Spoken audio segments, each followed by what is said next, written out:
Di saat paling kritis, selalu ada seorang penyelamat, seorang pahlawan adalah sosok yang sempurna. Itulah Nice. Di dunia ini, kepercayaan bisa menciptakan pahlawan. Semakin banyak orang percaya, semakin kuat sang hero. Setiap orang bisa jadi hero. Tiba-tiba, hentikan. Video itu langsung dihentikan oleh bosnya, Cheng Yaojin. Karena menurutnya tidak perlu konsep semua orang bisa jadi hero. Cukup fokus ke Nice. Anjay, ada notif Shopee. Cukup fokus ke Nice.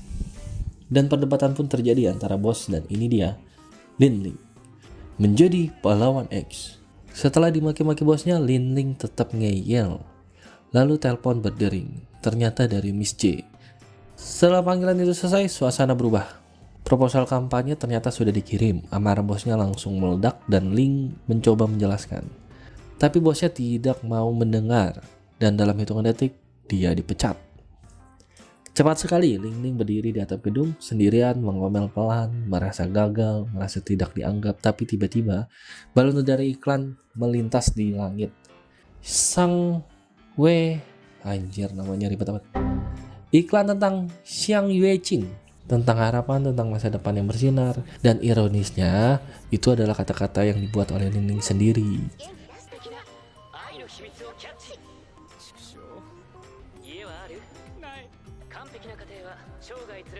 Kalimat dulu yang dia tulis tentang mimpi, tentang harapan, tapi sekarang dia bahkan tidak bisa mempertahankan pekerjaannya sendiri. Kadang hidup memang punya selera humor yang kejam. Kemudian layar raksasa di belakangnya tiba-tiba ngeglitch. Itu adalah iklan Nice yang rusak ternyata. Gambarnya pecah, suaranya berisik. Lalu Ling sangat kesal, ia berteriak. Lalu angin berubah. Seseorang turun dari langit. Perlahan, tenang, itulah Nice. Nice asli, bukan iklan. Dia mendarat, berjalan melewati Ling tanpa berkata apa-apa, tapi cuma berpose. Dan sebelum Ling sempat memproses apapun, Nice melangkah ke tepi gedung dan menjatuhkan diri. Tidak ada teriakan, tidak ada drama, hanya satu gerakan sunyi. Semuanya terjadi dalam beberapa detik. Dan beberapa saat kemudian, Miss J datang mencari Nice. Tapi yang ada di sana hanya Ling dan tubuh Nice di bawah sana. Ling langsung ditangkap karena di dunia ini kalau kamu berada di tempat yang salah di waktu yang salah, kamu otomatis jadi tersangka ya guys. Saat Ling sadar, dia langsung diinterogasi. Miss J berdiri di depannya, tenang dingin, cuma dengan satu pertanyaan, kenapa Nice menjatuhkan diri? Ling tidak tahu, dia benar-benar tidak tahu. Tapi ada satu detail aneh. Sebelum jatuh, Nice sempat berpose, seperti sedang difoto. Aneh, sangat aneh, tapi kemudian telepon Miss J berbunyi lagi. Dia menjauh sebentar, Ling melihat kesempatan dan mencoba kabur. Tanpa menoleh, Miss J mengambil ember cat dari sampingnya dan melemparkannya tepat ke kepala Ling. Cat putih mengenai rambutnya. Para pengawal langsung menangkapnya lagi, dan saat Miss J melihatnya dengan rambut putih itu, dia terdiam. Terdiam lama, karena sekarang Ling terlihat sangat mirip dengan Nice. Dan disitulah semuanya berubah. Dalam waktu 1 minggu, Ling dilatih, didandani, diajarkan cara berjalan Nice. Cara berbicara, cara tersenyum, bahkan cara diamnya pun ditiru. Sementara itu, berita besar muncul di TV. Yang meninggoy itu bukan Nice, melainkan Ling. Identitasnya dihapus, dunia percaya bahwa dia sudah meninggoy. Karena publik tidak boleh tahu bahwa simbol harapan sudah tidak ada. Dan disinilah aturan dunia ini bekerja. Jika orang percaya Ling adalah Nice, maka dia akan menjadi Nice. Tubuhnya mulai berubah, matanya, suaranya, rambutnya. Semakin banyak yang percaya, semakin nyata transformasinya. Ling mulai menghilang, Nice mulai lahir kembali. Bukan karena takdir, tapi karena kepercayaan. Dan mungkin karena kebohongan terbesar yang pernah dibuat. Kemudian Ling harus tampil di depan publik sebagai Nice. Tanpa boleh salah, karena di dunia ini yang memberi kekuatan lewat kepercayaan. Satu kesalahan kecil saja bisa menghancurkan segalanya. Dan percayalah guys, ujian yang menunggunya jauh lebih kejam dari sekedar acting. Menjadi Nice di ruangan tertutup itu mudah. Masalahnya sekarang Ling harus menjadi Nice di depan seluruh dunia. Dan tempat uji cobanya, sebuah acara live, yaitu True Life Receive. Acara santai, romantis, tapi malam itu berubah jadi sidang terbuka. Karena ada satu tamu spesial, yaitu Xiao Yueqing. Dan ini penting, bukan cuma pacarnya Nice, melainkan dia adalah dewi publik. Idola nasional, simbol kecantikan, harapan, dan singkatnya levelnya udah bukan manusia biasa ya. Dan Ling, dia hanya fans beratnya. Bayangkan ketemu langsung sama artis idola lu dan langsung jadi pacarnya guys. Dakdikdukser. Acara True Life Worship dimulai. Ling duduk di samping Ching. Aneh banget manggilnya Ching. Ling duduk di samping Xiao Yue Ching. Hitungan mundur selesai, live dimulai dan tiba-tiba MC-nya diganti. Bukan membawa acara biasa tapi seorang yang membuat Miss J langsung tegang. And like her, hero ranking 249, julukannya Eye of the Truth. Salah guys, Eye of Truth, spesialis membongkar kebohongan secara live ya. Dan katanya sih MC-nya sebelumnya baru saja dibongkar sebagai fraud. Ini bukan acara cinta-cintaan lagi, ini pengadilan ya jadinya. Highlighter langsung buka babak pertama. Tes pemahaman pasangan, dia menatap Ling lalu bertanya, berapa total iklan yang pernah dibintangi Xiao Yue Ching dan berapa total durasinya? Studio Hening? Pertanyaan macam apa itu? Xiao Yue Ching sendiri terlihat ragu ya guys. Sedangkan Miss J langsung sadar ini bukan soal cinta, ini jebakan. Karena Ling tidak mungkin bisa menjawab. Publik akan meragukan hubungan mereka dan kalau publik ragu, pasti trustnya turun ya guys ya. Sederhana tapi keji.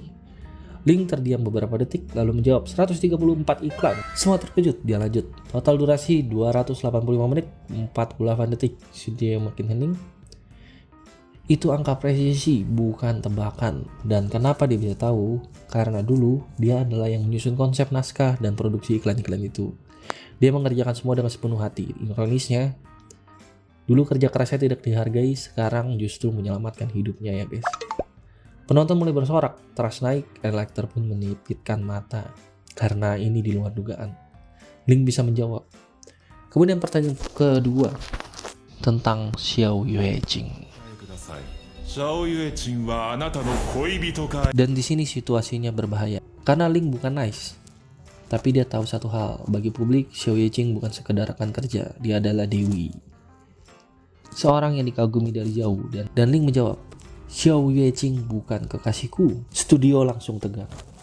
Kalau dia bilang iya, lie detector akan bereaksi. Kalau dia bilang bukan, tanpa makna publik akan curiga. Tapi Ling lanjut, dia adalah dewiku dan itu bukan acting, itu adalah pengakuan jujur guys. Dia memang mengidolakan Xiao Yue Ching sejak lama, bukan sebagai pacar tapi sebagai simbol cahaya, seorang yang membuatnya ingin jadi lebih baik. Flashback muncul, Ling yang dulu cuma karyawan biasa menonton iklan, mendengar kata-kata penyemangatnya dan berpikir, suatu hari aku ingin menjadi hero dan melindunginya. Lie detector tidak bereaksi karena itu bukan kebohongan. Penonton tersentuh dan trust kembali naik. Untuk pertama kalinya Nice terlihat lebih manusiawi dan justru itu membuat publik makin percaya. Tapi Elector belum selesai. Dia masuk tahap 3 dan kali ini bukan pertanyaan melainkan seseorang. Cheng Yaojin, mantan bosnya Ling, datang dengan armor, dengan amarah, dengan kebangkrutan yang menghantuinya. Elector mengungkap di publik bahwa citra Nice dibangun oleh perusahaan Cheng, bahwa setelah kontrak berakhir perusahaan itu hancur, bangkrut, karyawannya dipecat, termasuk Lin Ling yang diberitakan tetot. Dan satu detail kecil yang menyakitkan, artikel meninggoy si Ling hanya punya 1 view dan sekarang kita tahu siapa yang membacanya. Cheng tidak datang untuk debat, dia datang untuk balas dendam. Dia menyalahkan Nice, menyalahkan sistem, menyalahkan dunia yang memuja simbol tapi menghancurkan orang di belakangnya. Lalu sesuatu terjadi. Fear, ketakutan. Energi kebalikan dari trust. Jika trust memberi kekuatan hero, fear juga bisa memberikan kekuatan tapi dengan cara yang lebih gelap. Cheng menyerap fear. Dari rasa takut karyawannya dipecat, dari rasa takut kehilangan pekerjaan, dari rasa takut bangkrut, dan kekuatannya meningkat drastis. Dia menyerang Ling pun mencoba melawan, teknik baru, gerakan baru, penonton bersorak. Miss J melihat statistik naik, comeback sempurna, tapi di balik itu Ling mulai goyah. Karena Cheng tidak menyerang tubuhnya saja, dia menyerang keraguannya. Kau cuma orang biasa, tidak punya kemampuan, tidak punya keunikan. Kalimat yang dulu dia dengar di kantor, kini menghantamnya lagi. Ling mulai ragu dan saat hero ragu, trust melemah. Cheng semakin kuat, fear semakin menyebar. Studio kacau, situasi hampir tak terkendali. Sampai sebuah suara, Xiao Yueqing, orang yang punya mimpi itu bersinar. Ling terdiam, itu kalimat yang dulu menguatkannya, kalimat yang membuatnya bertahan. Dan di dunia ini, percaya adalah segalanya. Jika dia percaya pada dirinya sendiri, maka trust akan mengikuti.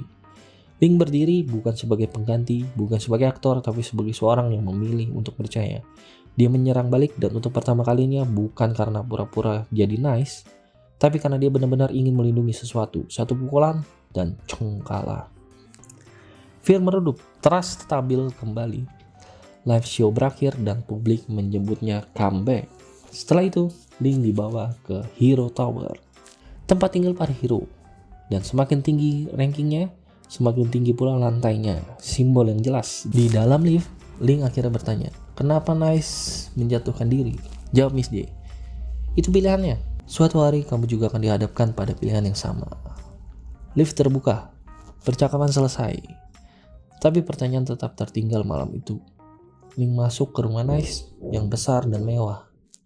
Terlalu besar untuk satu orang, tapi dia melihat Xiao Yueqing sudah tidur di ranjang.